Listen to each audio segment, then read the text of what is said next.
नमस्कार, good evening. दोस्तों, कुछ कहानियाँ ऐसी होती हैं जो आपको अच्छी लगती हैं, कुछ बहुत अच्छा संदेश देती हैं, लेकिन कुछ कहानियाँ ऐसी होती हैं जो दिल के करीब होती हैं, वो जाकर दिल में बैठ जाती हैं। आज मुझे किसी ने एक कहानी भेजी, मुझे बहुत अच्छी लगी, वो उस तरह की है कि जाकर आपके दिल में बैठ जाती है। कहानी से मतलब है कि किस तरह से जो काम आप करते हैं, पुण्य हो या पाप हो, अच्छे काम हो या बुरे काम हो, किस तरह से वो आपके परिवार के सदस्यों पर असर डालते हैं, कैसे आपके बच्चों के सामने आपके पुण्य आते हैं। इन तमाम बातों को एक छोटी-सी कहानी से कितने अच्छे तरीके से बताया गया है। कुछ चोर थे, तो चोरी करने निकले तो रात पूरी निकल गई, कहीं कोई व्यवस्था ही नहीं जम पाई उनकी चोरी की। जब वो आखिरी पहर में थे, रात्रि के सुबह होने को थी, बेचारे बहुत निराश थे कि आज कोई चोरी की व्यवस्था नहीं हो पाई, कैसे करें, क्या करें? लौट रहे थे तो एक उनको एक झुग्गी मिल गई, एक झोपड़ी मिल गई। तो एक चोर कहने लगा, "यार कुछ नहीं मिला, चलो उस झुग्गी में चलें, कुछ तो मिलेगा।" तो उस झुग्गी में गए वो दोस्त, तो वहाँ पर देखा कि एक फ़कीर सो रहा है कंबल ओढ़ के, तो वो जाग गया। चोरों को देखा तो उसकी आँखों में आँसू आ गए। चोरों ने कहा कि क्यों भाई, क्या हुआ? कहने लगे, अरे अजीब बात है, तुम लोग चोरी करने आए हो, तुम लोगों ने इतनी मेहनत करी हमारे घर तक आने में, लोग राजमहलों में और बड़े-बड़े धन्ना सेठों के यहाँ चोरी करने जाते हैं, तुम हमारी झोपड़ी में आए हो, हम तुम्हारे आभारी हैं।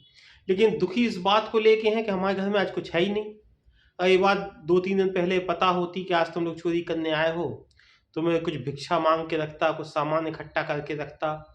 लेकिन अब क्या करें, कुछ समझ में नहीं आ रहा, मैं बहुत दुखी हूँ, इसलिए मेरी आँखों से आँसू आ रहे हैं।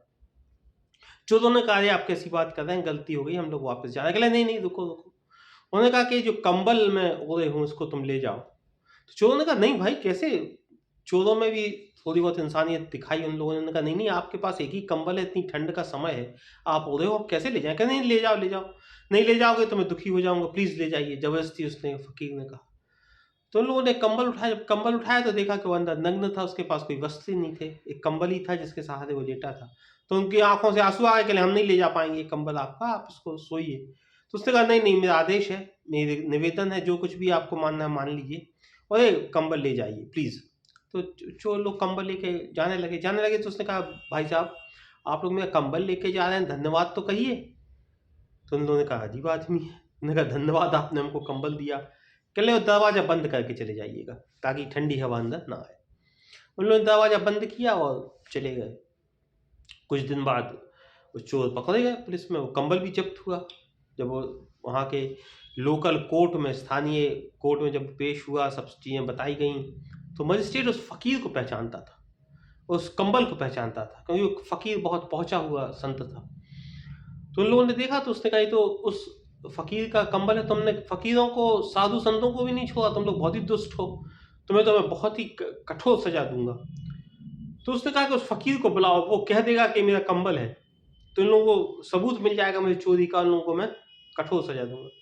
फ़कीर को बुलाया गया, फ़कीर आया, तो उस मजिस्ट्रेट ने पूछा, जज ने पूछा कि ये कंबल तुम्हारा है?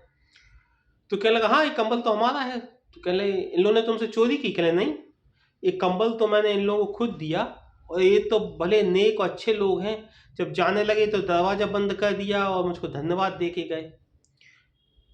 तो चोरों को लगा, यार बड़ा अजीब मामला। मजिस्ट्रेट ने उसके बयान पे चोरों को बख्श दिया, छोड़ दिया, जाने दिया, रिहा कर दिया। चोरों को बहुत दुख हुआ, और कुछ दिन बाद जो चोर है जो है वापस उस फ़कीर के यहाँ गए रोते हुए। उन्होंने कहा कि आप तो बहुत ही भले और नेक आदमी हैं, और हम लोगों की ज़िंदगी ऐसी निकल गई, आप हमको दीक्षित कर लीजिए, हमें शिष्य बना लीजिए।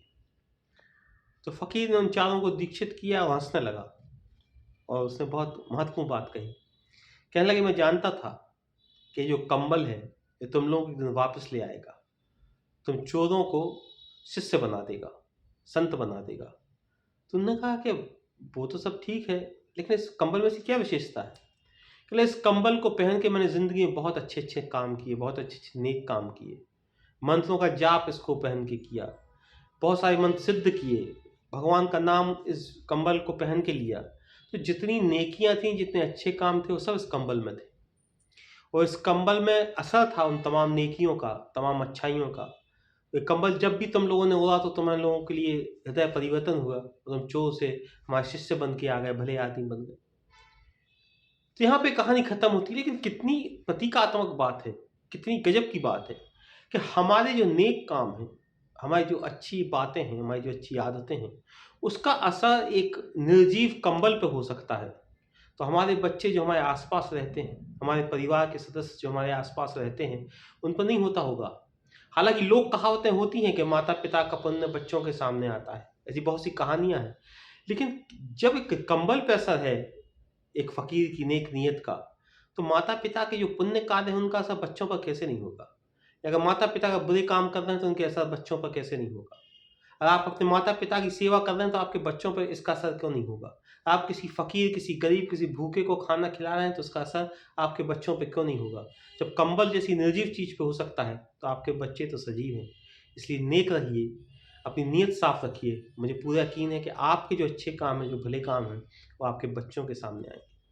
नमस्कार, धन्यवाद, शुभ रात्रि।